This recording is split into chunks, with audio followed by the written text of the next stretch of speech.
राधा स्वामी आवाज है। हाँ जी।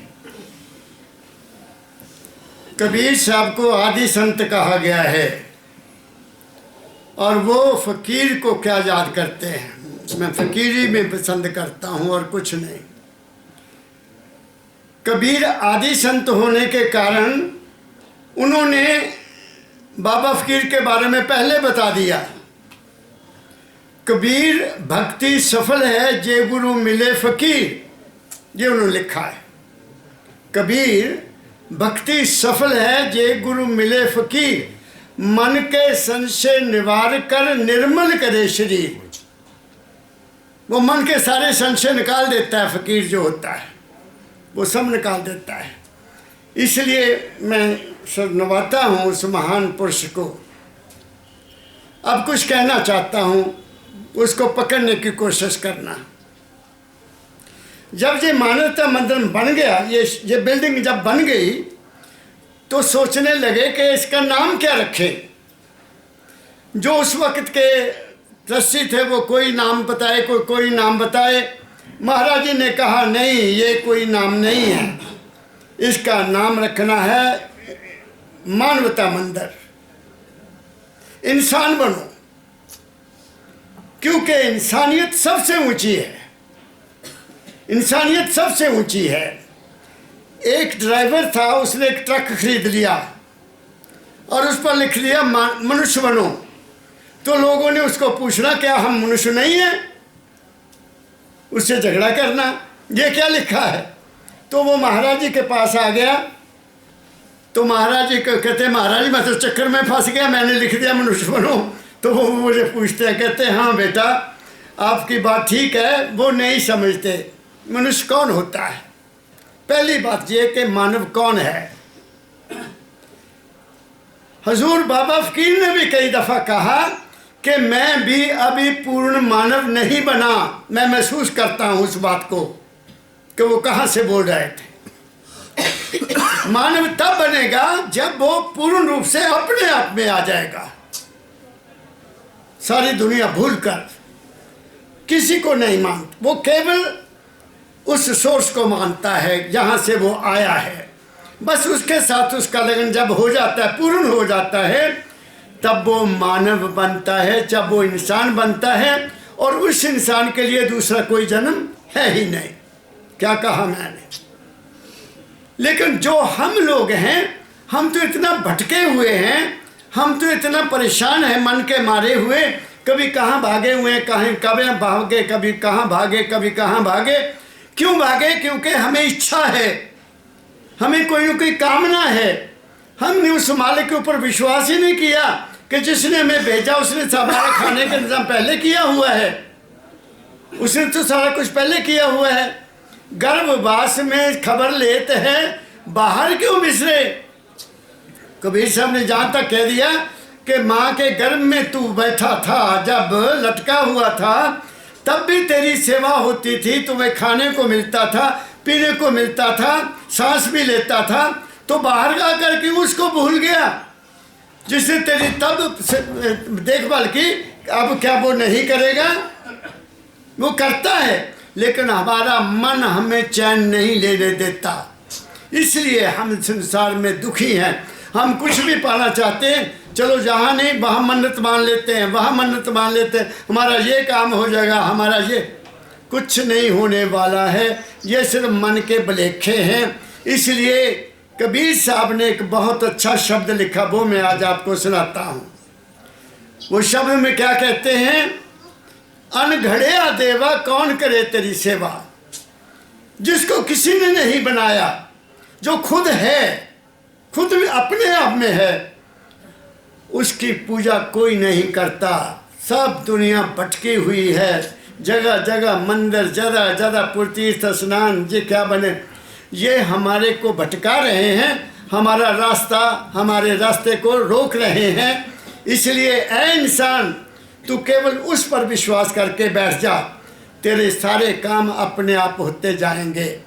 जो ड्यूटी दी है वो उसकी समझ कर कर, तुम्हें कोई कमी नहीं रहेगी। इस मन के चक्कर को छोड़ और उस रास्ते पर चल जो संतों ने हमें बताया। और वो हमारे अंदर है। निकालो शब्द पे हिसाब का, पहले नहीं निकाला, अब निकालने लगा। निकाल दिए। कबीर साहब क्या कहते हैं, मेरे को ध्यान से सुनना, मैं इस शब्द को बहुत प्यार करता हूँ। हम सब किसकी पूजा करते हैं, किसी ने किसी को पकड़ा, मैं कहता हूँ एक को नहीं पकड़ा, कईयों को पकड़ा हुआ है। घरों में सभी देवी देवताओं के फोटो, कोई यहाँ जा रहा है, कोई वहीं जा रहा है, कोई मेरे पास एक मंदिर है मेरे घर के नज़दीक, उसमें पहले एक वहाँ महात्मा रहते थे और अंधे थे, लेकिन सुना कि बहुत विद्वान थे, और जो उसके पास कोई आदमी आता था वो उसकी चाल से पहचान जाता था कि कौन आ रहा है। एक गुरदास सैनी होता था, वो कहते बाबूजी मैं आता था तो वो पहले बता देते थे गुरदास, मैं तुम्हें वहीं से पहचान लिया कि गुरदास आ रहा है। इतने उच्च कोटि के संत थे वो। उनका वहाँ स्टैचू लगा है कमरे में, मैंने उसको देखा, दर्शन किए। अब क्या हुआ कि उस मंदिर में अनेक मूर्तियां लेकर रख दी गई हैं और दरवाजे के ऊपर शनि भगवान को भी स्थापित कर दिया गया है। और सुबह से बेचारी लेडीज़ क्या जेंट्स क्या, कोई स्कूटर पर, कोई कैसे चले हुए हैं गड़बियाँ लेकर, वहाँ वो बाबे का दरवाज़ा बंद, वह उधर लग गए, गुरु को भूल गए, गुरु को भूल गए, संत को भूल गए और वहाँ फंस गए।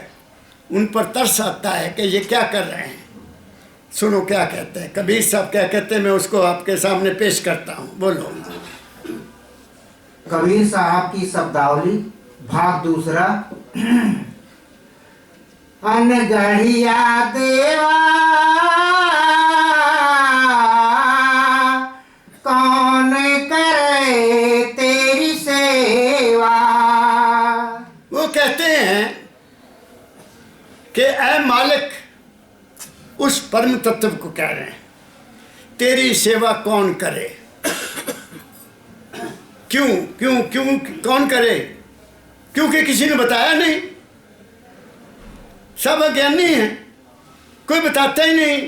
क्या गुरु ले लो, क्या संत ले लो, क्या महात्मा ले लो, क्या डेरों के मालिक दे लो, क्या बड़े बड़े गुरु क्या नाम है जो मंदिर हैं वहाँ, वो कहते यहीं आओ यहीं पानी चढ़ाओ। क्या वो भूखा है पानी का, क्या दूध का भूखा है? जो सारी दुनिया को दे रहा है वो हम उसको क्या दे सकते हैं? क्यों मैं कह रहा हूँ, उस मालिक की अंश तुम्हारे अंदर है, उस मालिक की अंश तुम्हारे अंदर है। वो शरीर नहीं है, वो मन नहीं है, वो आत्मा भी नहीं है। बाबा फकीर ने तो यहाँ तक मुझे समझा दिया कि वो प्रकाश भी नहीं है, वो शब्द भी नहीं है, बल्कि इन सब का मालिक है, वो तुम हो। जहाँ से प्रकाश पैदा होता है, जहाँ से शब्द पैदा होता है, जहाँ से आत्मा पैदा होती है, जहाँ से मन पैदा होता है, जहाँ से ये शरीर बनता है, वो है मालिक के कुल। तो उसकी खोज कहीं बाहर करना है? नहीं, अंदर है, वो अनघड़िया है, उसको किसी ने नहीं बनाया, उसके अंश हमारे अंदर है। तो कहाँ जाना है? ढूंढ मुझको अपने मन में, मैं तो तेरे पास हूँ। मैं न काशी, मैं न मथुरा, मैं न गिर कैलाश हूँ। तू हो मेरा तो देख मैं भी तेरा बन गया। ये दाता दयाल जी महाराज कहते हैं। हम उसके नहीं बनते जो हमारे अंदर है, हम मन के पीछे भागे हुए हैं, इसलिए हम इंसान नहीं बन सकते। इंसान केवल वो है जो अपने आप में रहता है, जो प्रकाश में और शब्द में रहता है, वो इंसान कहलाने का ही हकदार है, दूसरा कोई है नहीं। जो संसार के झगड़ों में फंसा हुआ है, जो राजनीति में फंसा हुआ है, धर्म के कर्मकांड में फंसा हुआ है, वो तो उसको तो अंदर का ख्याल ही नहीं आ सकता कि अंदर में क्या है क्या नहीं है। आगे पढ़ो। अनगढ़िया देवा कौन करे तेरी सेवा। गढ़े देव को सब कोई पूजे, नित ही लावे सेवा। वो कहते हैं बनाए हुए को देवता को, भगवान को सभी पूजते हैं। आप बना दिया, आप बनाकर उसको पूज रहे हैं। बाबा फकीर जी महाराज ने जहाँ तक कह दिया कि मैं भी घड़िया गया हूँ, मेरी पूजा करने से भी तुम्हारा बेड़ा पार नहीं होगा। दाता दयाल भी घड़े गए हैं, वो देखो मूर्ति बनाई गई है, वो दाता दयाल नहीं है, उनकी मूर्ति है, बनाई है, प्रेम आउट ऑफ लव, लेकिन वो दाता दयाल नहीं है, दाता दयाल की मूर्ति है। क्या कहा? स्वामी जी महाराज भी घड़े गए, उनको भी बनाया किसने? कुदरत ने बनाया। बाबा फकीर ने तो जहाँ तक कह दिया कि मेरी पूजा में भी कढ़िया गया, दाता दयाल भी कढ़े गए, स्वामी जी महाराज भी कढ़े गए, कबीर भी कढ़िया गया, गुरु नानक भी कढ़िया गया, हम सब तो उसने बनाए हैं। तो हम कैसे, हमारी पूजा से कैसे तुम पार जा सकते हो? नहीं जा सकते। यहाँ तो देश में तुम किसी का नाम लो देवी देवता का, तुम्हें उसकी मूर्ति मिल जाएगी, बाजार में बिकती हुई मिल जाएगी। सब बिकते हैं, देवी देवता बनाए जाते हैं। जो खुद बिक गया वो तुम्हारा क्या कल्याण करेगा? जो खुद बनाया गया इंसान ने, वो इंसान का भला नहीं कर सकता। जिसको इंसान ने बनाया है वो हमारा कल्याण नहीं कर सकता। जिसने इंसान को बनाया है वो हमारा भला करेगा। जिसने हमें बनाया है वो हमारा भला करेगा। जिसको इंसान ने बनाया वो तुम्हारा भला नहीं कर सकता। केवल तुम्हारी आस्था है, केवल तुम्हारा अंधविश्वास है, केवल तुम्हारे मन के ऊपर एक पर्दा पड़ा हुआ है जिसके कारण तुम भटक रहे हो, कभी इधर कभी उधर। किसी ने संत मत को समझने की कोशिश ही नहीं की। इसलिए बाबा फकीर ने यहाँ कहा कि अगर तुम्हें कोई भी जिंदगी में कठिनाई आती है, तुम्हें कहीं जाने की जरूरत नहीं है। अपने कमरे में जाओ, अपने कमरे में बैठो, आंख बंद करके सच्चे दिल से उससे मांग करो, वह तुम्हारा कल्याण कर देगा। Where there is demand, there is supply। तुम अपने अंदर जाके मांगो, बाहर किससे मांगना है? क्यों भिखारी बनते हो? क्यों उनके आगे हाथ फैलाते हो? वहाँ कुछ भी नहीं मिलने वाला। ऐ इंसान, जो कुछ है तेरे अपने गट में है, उसको ढूंढ करने की कोशिश करो, और जो मांगना है उससे यहाँ बैठकर मांगो, वो तुम्हारी मनोकामना पूरी करेगा। अगर नहीं करेगा तो समझ लेना उसमें भी आपका भला है। कोई चीज़ तुम मांग रहे हो, तुम्हें नहीं मिली, इसका मतलब बाप को पता है कि ये चीज़ इसको दे दी गई तो ये अपने हाथ चला लेगा। माचिस पकड़ लेता है बच्चा, माचिस पकड़ लेता है, माँ दौड़ के छीन लेगी। नहीं बच्चा तेरा हाथ जल जाएगा, नहीं लेती, छीन लेती है ना। ऐसे ही वो मालिक हमारे से वो चीज़ हमें को नहीं देता, वो वापस ले लेता है कि ये पथ भ्रष्ट हो जाएगा, ये इसके लिए ठीक नहीं है। ये मानकर चलो कि जो मिला उसने दिया, जो नहीं दिया इसमें भी हमारा भला है। क्या कहा मैंने? आगे बढ़ो। गढ़े देव को सब कोई पूजे, नित्य ही लावे मेवा। पूरन ब्रह्म अखंडित स्वामी, पूरन ब्रह्म अखंडित स्वामी, ताको न जाने भेवा। अनगढ़िया देवा कौन करे। अब कहते हैं कबीर जी, जो पूर्ण ब्रह्म अखंड है, पूर्ण ब्रह्म, ब्रह्म क्या है? प्रकाश, पूर्ण, इस संसार को पैदा करने वाला प्रकाश है। यहाँ हवा, ये धूप नहीं जाती, वहाँ कोई चीज़ पैदा नहीं होती। हर चीज़ के ऊपर जो ज़मीन में है उस पर सूरज की किरण, चांद की किरण, सितारों की किरण पड़ती है तो वो पैदा होता है, और उसी से सारा संसार आगे चल रहा है। क्या कहा मैंने? तो वो अखंडित है, वो है, उसके टुकड़े नहीं हुए हुए। वो कहते तुम उसके प्रति तो कोई भावना ही रखते नहीं, उसके प्रति तो तुम्हें कोई ख्याल ही नहीं है, खुशी को उसकी ख्याल ही नहीं है। बस ये पता कि सुबह उठना है, ना नहाना है, ना धोना, गड़बी उठाना, मंदिर जाना है। क्या कहा मैं? और 5 मिनट वहाँ ऐसे ऐसे करना जैसे आपके पानी का इंतज़ार वो कर रहा था। कितना अंधकार है मेरे देश में, कितना अंधविश्वास है मेरे देश में, मगर क्या करें, उनकी संख्या ज्यादा है। सच कही तो मारसी ये तुर्कानी जोर। कबीर साहब ने भी कह दिया कि ये जो हैं, ये पखंड चलाने वाले, इनकी संख्या ज्यादा है, सत्य बोलने वाले की कोई कदर नहीं है। बिल्कुल ठीक कहा उन्होंने। तुम इनको जरा समझाने की कोशिश करो कि वहाँ तुम्हें कुछ नहीं मिलना। वो कहना था दिमाग खराब हो गया ये पागल हो गया, कोई सुनने वाला नहीं है। एक दफ़ा उसी मंदिर में जो मेरे घर के पास है, एक संत आ गए, अच्छे विद्वान थे। उन्होंने मुझे बुला लिया कि प्रोफेसर कमल भी कुछ कहेंगे मंदिर में। तो वहाँ बहुत लोग थे जो मूर्ति की पूजा करने वाले, सारे पानी चढ़ाने वाले, आप समझ गए, गड़बियाँ उठाकर चलने वाले सारे थे। तो मैंने गुरु मत पर बहुत कुछ बोला कि ये सारा तुम बुरा ना मानो, ये सारा जितना भी है इससे तुम्हारे मन को शांति नहीं मिल सकती, शांति गुरु के वचन से मिलेगी। तो बहुत से लोगों ने बाद में कहा कि ये जो प्रोफेसर है ना, ये नास्तिक है। नास्तिक जानते हैं ना, जो भगवान को नहीं मानता। मैंने कहा तुम इसी में खुश रहो, मैं जो हूँ आई नो, मैं क्या हूँ मैं जानता हूँ। इसलिए कह दिया, दाता दयाल ने भी दुखी होकर कह दिया,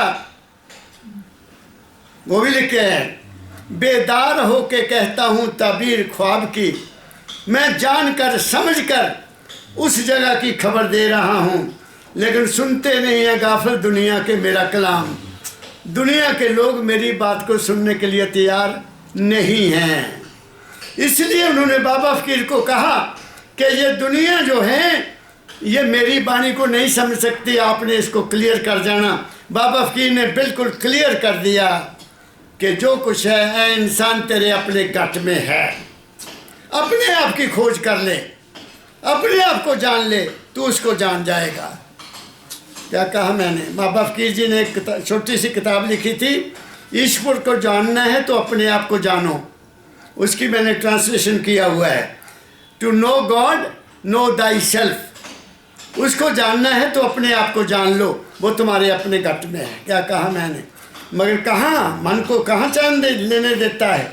तुम बैठ के तो देखो, तुम्हारे डांस करवाएगा ये, तुम्हारे नाच करवाता है, लेकिन तुम गुरु की बात पर चलोगे तो ये शांत हो जाएगा। ऐसी बात नहीं है।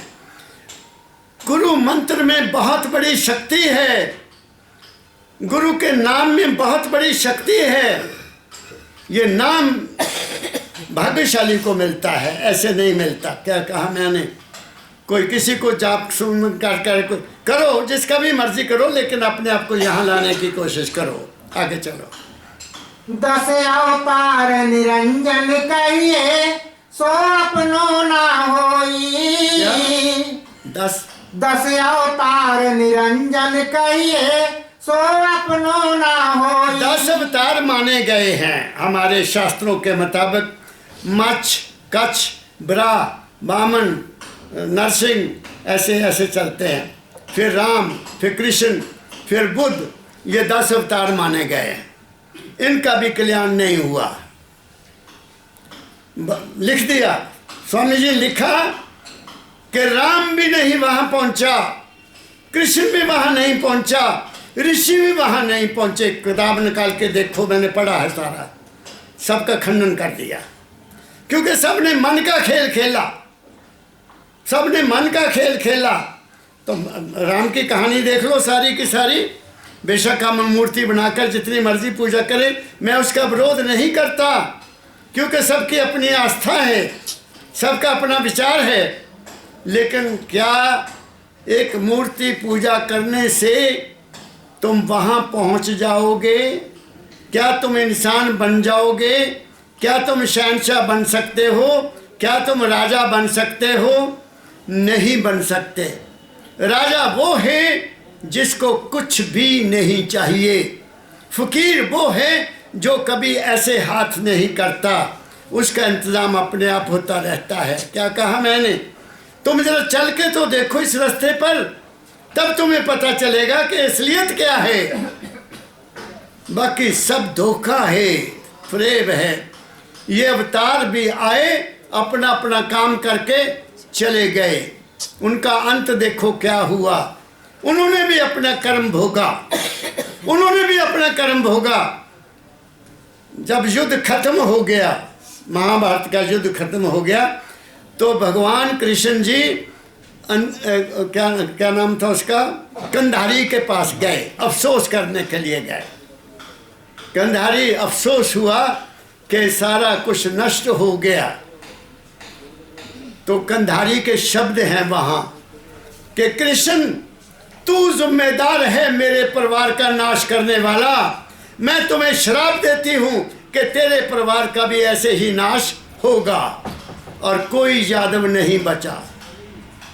उनकी पीढ़ी के यादव जो थे, कृष्ण के परिवार के जितने भी कुल के लोग थे, सब आपस में लड़कर मर गए। क्या कहा मैंने? तो वो बचे, वो कंधारी के पाप को नहीं, श्राप को नहीं दूर कर सके। तो क्या हुआ?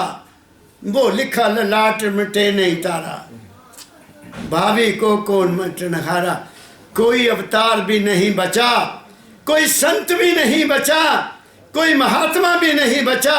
सबको अपने कर्मों का भोग भोगना पड़ा। इसलिए मैं बाबा फकीर के चरणों की धूल को नमस्कार करता हूँ, जिन्होंने ये कहा कि ऐ इंसान, तू राम नाम जप चाहे ना जप, तू अपनी नीयत को साफ करके जो ड्यूटी तुम्हें मिली है वो करो, जिसमें किसी का स्वार्थ ना रखना, अपना स्वार्थ नहीं रखना, निस्वार्थ होकर अपने लिए कुछ नहीं करना, दूसरों के लिए जी जाओ, तुम्हारा कल्याण हो जाएगा। जब तुम अपने लिए नहीं कुछ भी सोचते तो तुम्हारा बंधन खत्म हो गया। तुम दूसरों के बारे में सोचते हो, उनका भला करना चाहते हो, उनकी मदद करते हो, उनकी सेवा करते हो, तो तुम्हारा कल्याण हो जाएगा। जब तुम अपने लिए करते हो तो तुम फंस जाओगे। ये कहते हैं कबीर साहब, हमारा बाबा फकीर। आगे चलो। 10 अवतार निरंजन कहिए, सो अपनो ना होई, यह तो अपनी करनी भोगे, यह तो अपनी करनी भोगे, करता और ही कोई, अनजड़िया देवा कौन करे तेरी से। फैसला कर दिया, वो भी अपनी करनी भोग रहे हैं। क्या कहा मैंने? वो भी अपनी करनी भोग के गए, हमने भी अपनी करनी भोगनी है। तो हम भी तो वही हैं जो वो थे, चाहे वो अवतार थे, चाहे वो कुछ था, चाहे वो कुछ था। कर्म में तो वो भी फंसे हुए थे। उन्होंने भी कर्म किया और उस कर्म का फल उनको मिल गया। क्या कहा मैंने? इसलिए वो कहते हैं यहाँ इंसान कोई अपने कर्म से नहीं बच सकता। कर्म किसके अधीन है? तुम्हारे मन के अधीन है। जो भी हम कर्म करते हैं अपने मन के अधीन करते हैं। तो मन किसके अधीन है? हमारे खाने के अधीन है। जैसा खाइए मन, जैसा खाइए अन्न, तैसा बने मन। और खाना कहाँ से बनता है? हमारी कमाई से बनता है। अगर कमाई हक लाल की है, मेहनत की है, 10 हाथों का कमाया हुआ है, नेक नीति से कमाया हुआ है, तो मन भी शुद्ध रहेगा। अगर हेरा फेरी से है तो मन शुद्ध नहीं होगा। मेरे देश की हालत देखो क्या है। मेरे देश की हालत क्या है? लोग कहते हैं कि अगर आज ना कमाया तो कब कमाएंगे। आज तो जो मर्जी करो, कोई कानून नहीं है। जिसकी चलती है वो सब कुछ करता है। उनको कर्म का पता ही नहीं है कि हम क्या कर रहे हैं, क्योंकि काल का जोर है। ये कलयुग है, ये यहाँ काल का योग है। बाहरमुखी इंसान ज़्यादा आकर्षित होता है, अंदरमुखी इंसान आकर्षित नहीं होता। उसको अंदर पता ही नहीं कि अंदर क्या है, क्योंकि उसको तो होड़ लगी हुई है। आज ऐसा कर लो, आज दूध में ज़्यादा पानी डाल लो, पैसे आ जाएंगे। आज कम तो लो, कम पैसे ज़्यादा आ जाएंगे। आज दालों में पत्थर मिला लो, ये पैसे ज़्यादा आ जाएंगे। आज तो हर जगह मिलावट है। यहाँ तक भी हो गया कि सब्जियों को भी टीके लगने शुरू हो गए। सब्जी को टीका लग जाएगा, मोटी हो जाएगी, क्या क्या खाएं, कहाँ जाएं? भ्रष्ट हो गया मेरा देश, सारे का सारा भ्रष्ट हो गया। सब झूठ है, किसी संत का कोई असर नहीं हो रहा, किसी महात्मा का कोई असर नहीं हो रहा, किसी प्रचारक का कोई असर नहीं हो रहा, क्योंकि वो खुद अंदर से साफ नहीं है। वो खुद साफ नहीं है, खुद उनकी नीयत खराब है कि जो आता जाए हमारे को पैसे देते जाएं। वो देश का भला क्या करेंगे? देश का भला केवल वो कर सकता है जो निर्लेप है, जो मानवता की सेवा करना चाहता है, जो मानवता को सीधे रास्ते पर लाना चाहता है। केवल वो ही कामयाब होगा, दूसरा को कामयाब होगा नहीं। इसलिए पहले अपने जीवन को बनाओ, पहले जीना सीखो। जब तक हमें जीना नहीं आएगा हम उस चीज़ को प्राप्त नहीं कर सकते। किसी अवतार ने, किसी देवी ने, किसी देवता ने, मैं जहाँ तक कह देता हूँ, अगर गुरु की भी तुम वाणी पर नहीं चलते तो गुरु भी तुम्हारी मदद नहीं करेगा, वो भी मुख फोड़ लेगा। क्योंकि जो बाप का कहना बच्चा नहीं मानता, जो बच्चा बाप का कहना नहीं मानता, बाप उसको कुछ नहीं देता। ऐसे गुरु भी ऐसा ही है, गुरु भी उसी को देखकर खुश है जो बच्चा उनके रास्ते पर चल रहा है, उनकी वाणी को मानता है, तभी उसको कुछ प्राप्त होगा, नहीं तो नहीं प्राप्त होगा। क्या कहा मैंने? आगे पढ़ो। ब्रह्मा विष्णु महेश्वर कहिए, इनसे लागी काए। अब कर लो बात। ब्रह्मा विष्णु शिव, फिर उनका जो डोरा पीटा जाता है। ओम नमो शिवाय। न जाने कितने मंदिर बन गए। ओहो हो। जहाँ शिव जी महाराज के वो पत्थर की मूर्ति को नलाया जाता है, कभी कभी किसी चीज़ से, कभी किसी चीज़ से, कभी किसी चीज़ से, और जो दूध है वो नाली में जा रहा है। पढ़ो, कहते हैं क्या? ब्रह्मा विष्णु महेश्वर कहिए, इन सिर लागी काई। अगली लाइन। इन्हीं भरोसे मत कोई रहियो, इनहु मुक्ति न पाई। कबीर साहब ने फैसला ही कर दिया, इनके भरोसे मत लेना, इनकी तो खुद मुक्ति नहीं हुई है। वाह कबीर साहब, धन्य है आप जिसने ये फैसला कर दिया। ये तुम्हारा क्या कल्याण करेंगे? ये तो खुद ड्यूटी पर फंसे हुए हैं। इनको तो आओ माँ में फंसे, उत्पत्ति स्थिति और प्रलय में फंसे हुए हैं। ये तो खुद तरस रहे हैं कि हमें इंसान का जन्म मिल जाए तो हम भी पार हो जाए इस कलयुग में। तो शास्त्रों ने खुद फिर फैसला कर दिया। क्या हम मानने को तैयार हैं? गुरुर् ब्रह्मा गुरुर् विष्णु गुरुर्देवो महेश्वरा गुरुर् साक्षात परब्रह्म तस्मै श्री गुरुवे नमः। शास्त्र कहता है। फिर इसकी पूजा क्यों करते हो? तो गुरु महान है, गुरु में ब्रह्मा है, गुरु में विष्णु है, गुरु में शिव है, और गुरु की कृपा से हम पार जा सकते हैं, नहीं तो नहीं। फिर यही मंत्र है। ये आगे कहता है गुरु वाक्यम मूल मंत्रम, ये भी लिखा है। गुरु का वाक्य ही मूल मंत्र में है, उस पर चलो। ध्यान मूलम गुरु मूर्ति। किसी ब्रह्मा विष्णु महेश की गुरु मूर्ति, हनुमान की मूर्ति का ध्यान करने की जरूरत नहीं है।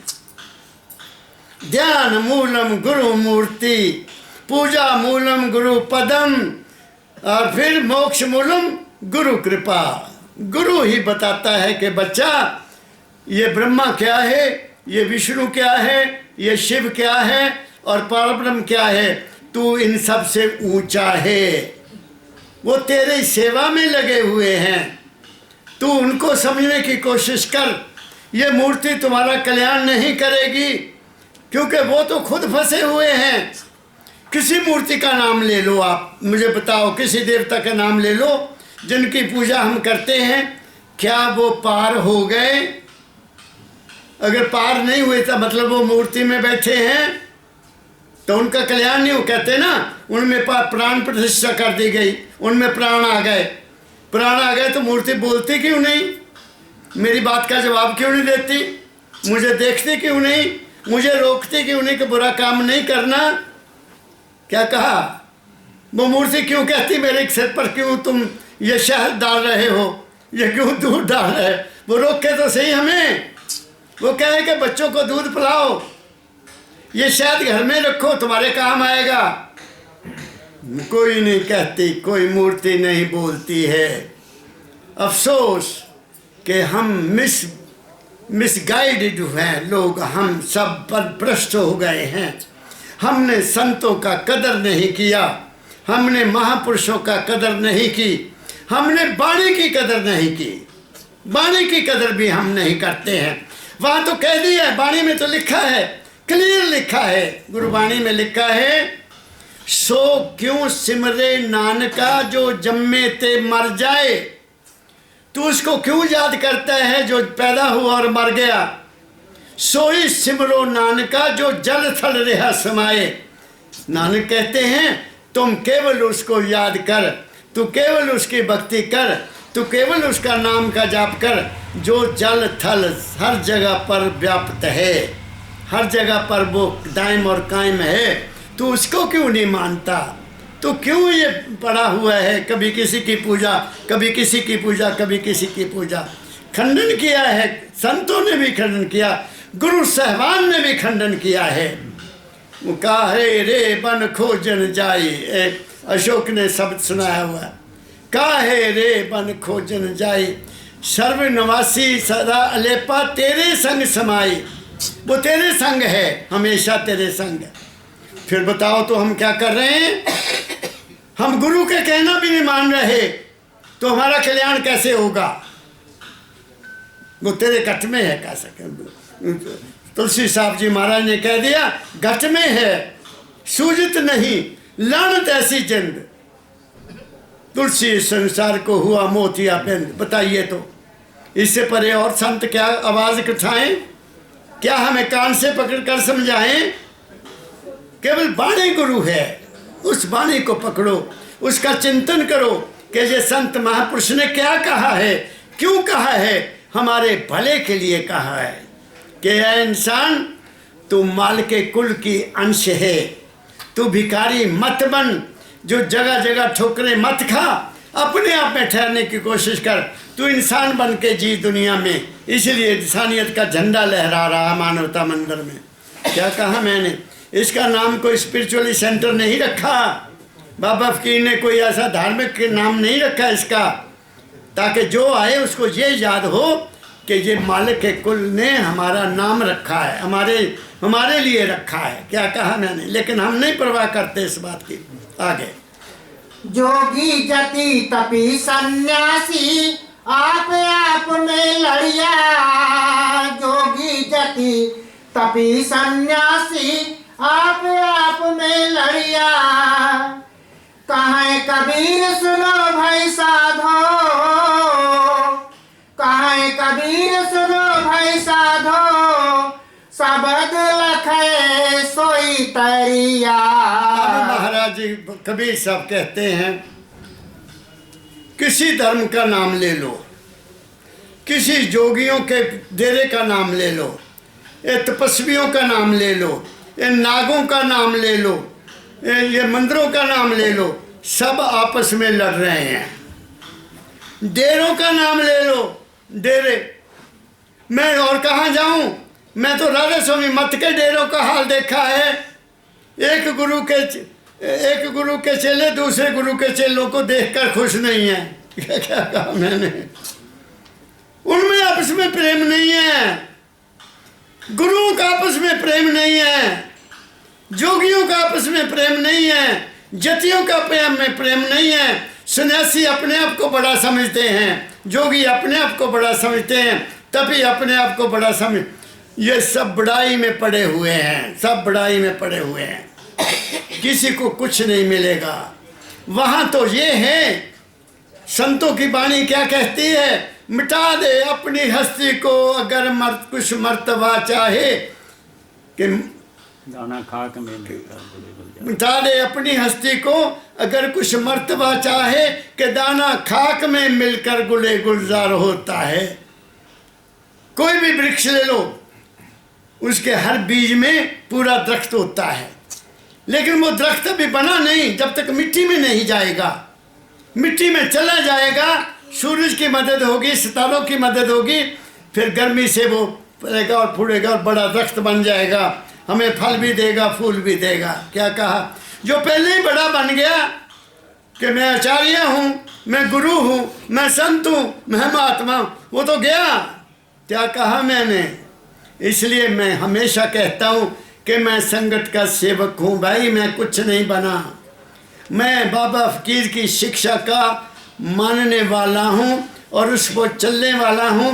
हो सकता है मुझसे भी कई दफ़ा गलतियाँ हो जाती हैं, ऐसी बात नहीं है, मैं परफेक्ट नहीं हूँ, परफेक्ट नहीं हूँ। जब परफेक्ट हो जाऊँगा शायद मैं भी साइलेंट हो जाऊँगा, क्योंकि बाबा फकीर कहते थे कि सत्संग मुझे रोक रहा है, सत्संग के कारण मुझे नीचे आना पड़ता है, नहीं तो मैं अपने आप में रहना शुरू कर दूँ। क्या कहा मैंने? तो कबीर साहब की क्या कहते हैं कि जपी तपी सन्यासी जे आपस में झगड़ा करते हैं तो तुम्हारा क्या कल्याण करेंगे? बताइए तो जी, बताइए तो वो तुम्हारा भी कल्याण नहीं करेंगे। आगे है, कहे कबीर सुनो भाई साधो, सबद लखे सोई तरिया, अनगढ़िया देवा कौन करे तेरी सेवा। अब उन्होंने कह दिया कि फिर पार कौन जाएगा, खंडन कर दिया सबका, लेकिन रास्ता भी बतानी चाहिए ना, तो कबीर ने रास्ता भी बता दिया। कबीर कहते हैं किसी देवी, किसी देवता, किसी अवतार की पूजा करने से तुम पार नहीं जाओगे। पहली बात ये, क्योंकि वो मालिक ने नहीं बनाए, वो इंसान ने बनाए, इसलिए वो तुम्हारा बेड़ा पार नहीं कर सकते। तो कौन करेगा? शब्द। अब शब्द सवाल है, कबीर ने यहाँ शब्द का व्याख्या नहीं की। मैं बाबा फकीर जी के चरणों में रहा हूँ, मैं उस बात को आपको समझाने की कोशिश करता हूँ। एक वो शब्द जो सत्संग में गुरु के मुखारबिन से निकलता है, वो शब्द। आपको अगर कोई बात कह दी गई है, उस पर दृढ़ हो जाओ, उस पर संदेह मत करो। उसने जो बात कही है वो निर्लेप होकर कही है, किसी स्वार्थ को रखकर नहीं कही गई।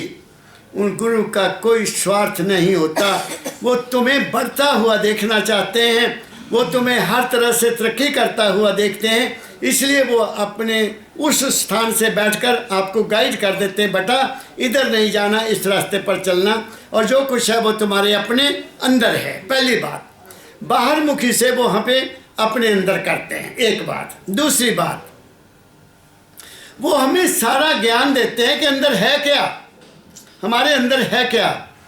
जो ऋषि मुनि थे, ऋषि, वो 6 चक्रों का साधन करते थे, मूलाधार से लेकर इंद्री, नाभि, ये और ये, वो यहाँ तक आते थे, इससे आगे नहीं गए। ऋषि मुनि इससे आगे नहीं गए। संतों ने इससे आगे की खोज की है, यहाँ से लेकर यहाँ तक और यहाँ से लेकर जहाँ तक, ये संतों की खोज है।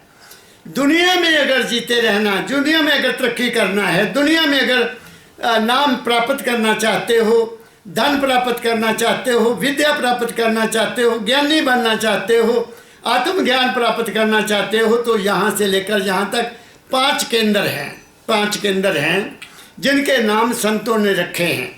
यही नाम गायत्री मंत्र में भी है और यही नाम इस्लाम धर्म में भी है। उन्होंने भी नाम रखे हैं, 6 के 6, 7 के 7 नाम उन्होंने भी रखे हैं। गायत्री मंत्र में कहते हैं भूर्भुवः स्वः महाजन तपा ओम सत्यम, ये गायत्री मंत्र कहता है। हमारे संतों ने कहा है सरदल कमल त्रुकटी सुन महासुन भंवर गुफा सतलोक, ये संतों ने कहा है। और उन्होंने लिखा नासूत, मलकूत, हूत, हलहूत, ऐसे इस्लाम धर्म के नाम है, मैंने पढ़े हैं, तो कमी कोई नहीं है, लेकिन बताया किसी ने कि इनको क्या करना है। संतों ने बताया कि ये 5 नाम संत 5 नाम देते हैं। आमतौर पर जो गृहस्थी लोग हैं उनको 5 नाम दिए जाते हैं, क्योंकि गृहस्थियों के लिए 5 नाम ही ज़रूरी है। वो क्या है कि पहला सहस्त्रदल कमल है, यहाँ का उन्होंने नाम रखा है सहस्राकार। सहस्राकार, सहस्राकार मीन सैकड़ों तरह के विचार। सहस्त्रदल कमल का मतलब भी सैकड़ों तरह के विचार यहाँ पैदा होते हैं। इनको रोकने के लिए उन्होंने नाम रख दिया सहस्राकार। सहस्राकार, सहस्राकार, या मन से तुम बोलते जाओ, मन से साधन करो, तुम्हारा मन यहाँ ठहर जाएगा। संत जो होते हैं, पहुँचे हुए संत जो वहाँ तुम्हें पहुँचाना चाहते हैं, वो 5 नाम का सिमरन नहीं देते। वो तुम्हें बाबा फकीर जी कहते थे कि जब गुरु की दया हो जाती है तो वो बंद गाड़ी में अपने शिष्य को ले जाते हैं, यहाँ का अभ्यास नहीं करवाते, सीधा शब्द में पहुँचा देते हैं। तो इन 5 का क्या है मतलब, यहाँ करोगे तो मन तुम्हारा ठहर जाएगा, तुम्हारे मन में ताकत पैदा हो जाएगी, तुम्हारे मन में विल बढ़ जाएगी, तो जो चाहोगे वो आपको मिल जाएगा। लेकिन शर्त ये है कि अगर आपका मन गंदा है, आपके मन में द्वेष है, आपके मन में ईर्ष्या है, आपके मन में शत्रुता है, आपके मन में स्वार्थ बहुत ज़्यादा है, तो वो भी बढ़ जाएगा। इसलिए संतों ने कहा पहले मन के केंद्र को साफ करो।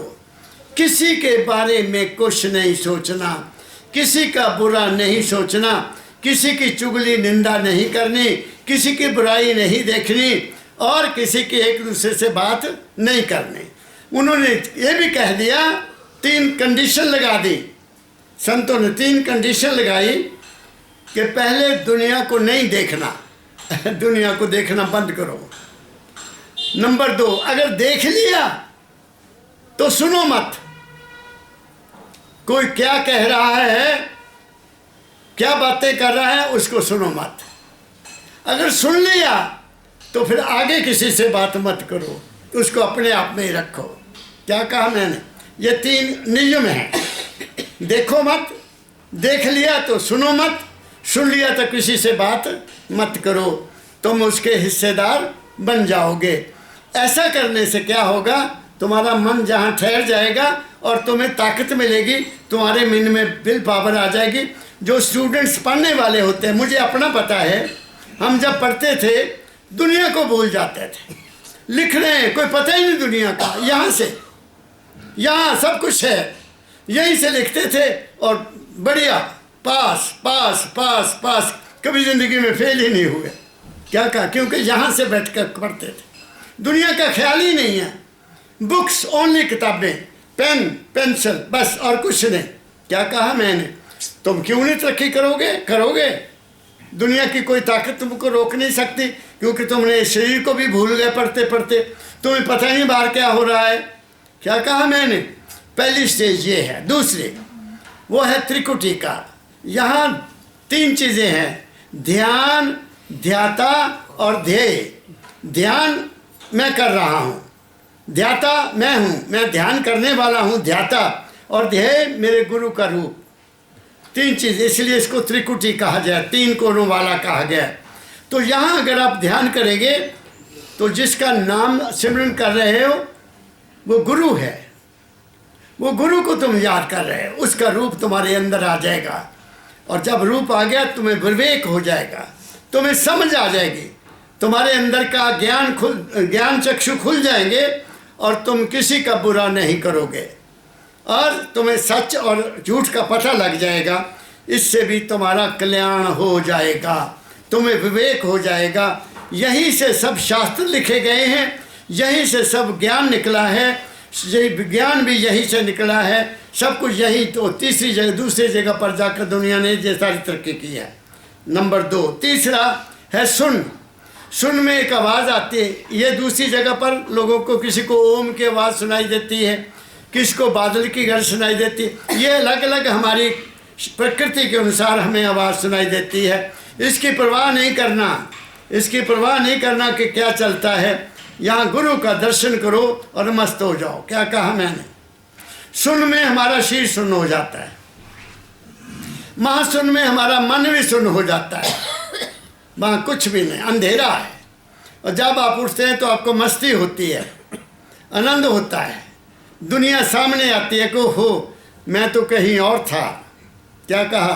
फिर 5वें से भ्रमर गुफा है, उसमें हमें पता लग जाता है कि जब शरीर शून्य हो गया तो मैं था, जब मेरा मन भी शून्य हो गया तो भी मैं था।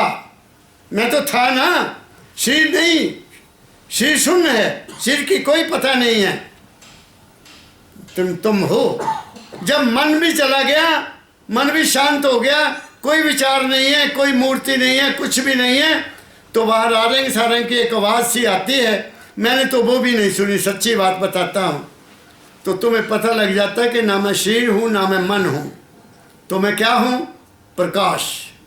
वहाँ प्रकाश, तुम्हें इतना ज्ञान हो जाता है कि मैं ना शरीर हूँ ना मन हूँ। फिर तुम्हें आगे जाकर गुरु के पास बैठना होता है, फिर गुरु तुम्हें समझ देता कि बेटा आगे है एक चाल। किन के लिए? जो आवागमन से बचना चाहते हैं, जो इस दुनिया के दुखों से फ्री होना चाहते हैं। ये दुनिया क्या है? दुविधा की है, दुख भी है, सुख भी है, इज्जत भी है, बेइज्जती भी, सब कुछ है ना।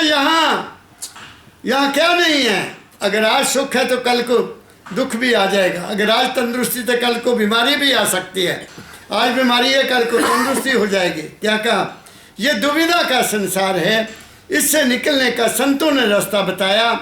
वो क्या है? वो है शब्द, वो है शब्द।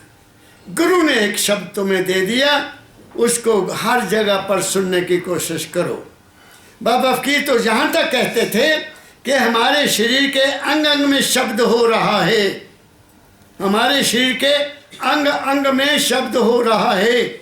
और ये भी कहते थे कि उस शब्द को सुनने के लिए डॉक्टर स्टेथोस्कोप लगा लेते कान में, और लगा के यहाँ सुनते यहाँ से कैसी आवाज़ आ रही है, छाती साफ है या नहीं साफ है, पीछे लगाते हैं, बलगम तो नहीं जमा हुआ, वो आवाज़ को सुनते थे।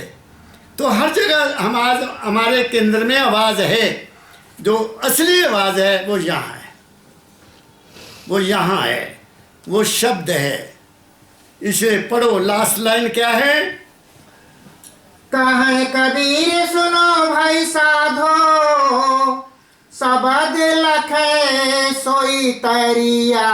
क्या पूजा करने वाला तरेगा? क्या यात्रा करने वाला तरेगा? क्या व्रत रखने वाला तरेगा? क्या दान देने वाला करेगा? क्या लंगर लगाने वाला तरेगा? क्या ये जितने भी कर्म कांड हैं उनको करने वाला तरेगा? नहीं। तुम्हारी आस्था के मुताबिक तुम्हारी मनोकामना पूरी हो सकती है, तुम्हारे मन को थोड़ी देर के लिए सुख मिल सकता है, तुम थोड़ी देर के लिए खुशी भी प्राप्त कर सकते हो, लेकिन फिर दोबारा गमी आएगी, फिर दोबारा दुख आएगा, फिर कोई ना कोई और डिमांड आपके अंदर पैदा हो जाएगी। तो कोई डिमांड ही नहीं करना, तेरी डिमांड करनी है। मैं तुम्हें देखना चाहता हूँ, मुझे कुछ नहीं चाहिए, मुझे तू चाहिए। जब उसकी डिमांड हो जाएगी तो उसकी डिमांड में सारी डिमांड्स पूरी हो जाती हैं। क्या कहा मैंने? उसकी डिमांड में सभी डिमांड्स पर पूरी हो जाती हैं, कुछ मांगने की जरूरत नहीं है। इसलिए कबीर ने कहा कौन तरेगा? तरेगा वो गुरु शब्द को कीजिए। बहुत बुरे बाबा फकीर जी ने 1974 में लिखा था ये शब्द, मेरे पास लेटर है। बेटा गुरु शब्द को कीजिए, बहुते गुरु लुभार, अपने अपने स्वाद को ठोर ठोर बटमार। छोड़ बाहर की बातों को, तो अपने शब्द के साथ प्रेम कर, वो अंदर तुम्हारे है, 100% है। चलो यहाँ से अपने आप को बेटा, हम जहाँ सारे शरीर में फैले हुए हैं, हमारी हस्ती जो है वो यहाँ से सारे शरीर में फैली हुई है। पहले सुन करो इसको, वो यहाँ आ जाएगी, फिर मन को सुन करो, वो यहाँ से भी समाप्त हो जाएगी। आप एक दूसरी दुनिया में चले जाओगे, और वो दूर दुनिया है, वो सत्य है। ये दुनिया सत्य नहीं है, ये सपना है, वो असलियत है। क्या कहा मैंने? तो मैंने बहुत कुछ कह दिया। आप लोगों को बात को पकड़ने की कोशिश करो। सुबह शाम सतगुरु नाम दिन को काम रात को राम, खुराटे मार के सो, कोई चिंता फिक्र नहीं है। वो तुम्हारे साथ खड़ा है, वो तुम्हारी हर जगह रक्षा करता है। तुम सोए हुए हो, सांस वो ले रहा है, तुम्हें पता ही कुछ नहीं है। क्या कहा मैंने? तो वो हमारे साथ है, तो फिर हमें किस बात की चिंता? हम क्यों भटके? हम किधर ढूंढे उसको? ढूंढ मुझको अपने मन में, मैं तो तेरे पास। घट में दर्शन पाओगे, संदेह इसमें कुछ नहीं। मैं तो हूँ घट में तुम्हारे, खोज लो मुझको बही। दाता दयाल जी महाराज, मेरे दादा गुरु ने दावे से कहा है, कबीर साहब ने और ढंग से कहा, अब संतों ने इसको और ढंग से कहा। हमारी दुनिया भी बन जाएगी और हमारा दीन भी बन जाएगा। आप सुखी रहो, आपको मालिक तंदुरुस्ती दे, आपको सुख मिले, आपको शांति मिले, तुम्हारे घरों में प्रेम हो, यही मेरी शुभकामना है। सबको बहुत बड़ा प्यार भरा राधा स्वामी, राधा स्वामी, राधा स्वामी।